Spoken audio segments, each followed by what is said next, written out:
अस्सलाम वालेकुम। YouTube channel आवाज़े किस्सा पर खुश आमदीद।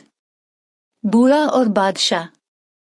एक बादशाह हाथी पर सवार किसी बाग के करीब से गुजर रहा था तो उसकी नज़र एक ऐसे बूढ़े शख्स पर पड़ी जो दरख्तों की काट छांट में मसरूफ था। वो फलदार दरख्त थे लेकिन अभी उन पर फल आने का मौसम न था।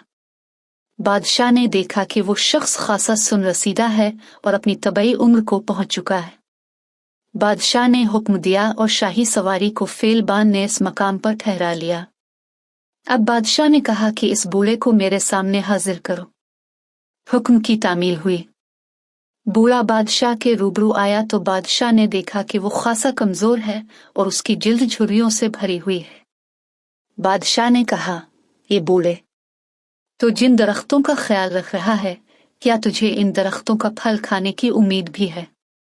बूढ़े ने कहा, बादशाह सलामत। हमारे पहले लोगों ने ज़राअत की, अपने जीते जी अनाज पाया और इसे पका कर खाया, फिर बागात की ज़मीन को इस काबिल बनाया कि वो बीज को अपने अंदर दबा कर अल्लाह के हुक्म से इसके बतन से पौधा निकाले जो तवाना दरख्त बने और उसकी शाखें फलों से भर जाएं।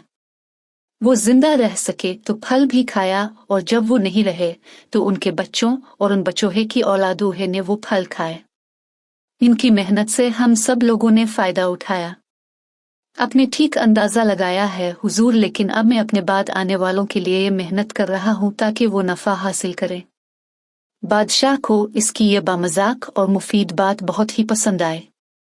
खुश होकर बादशाह ने बूढ़े को 1000 अशरफियां इनाम के तौर पर दे। इस पर बूढ़ा हंस पड़ा। बादशाह ने हैरत से पूछा कि यह हंसी का क्या मौका है? बूढ़े ने कहा, मुझे अपनी मेहनत का इस कदर जल्द फल मिल जाने से ताज्जुब हुआ।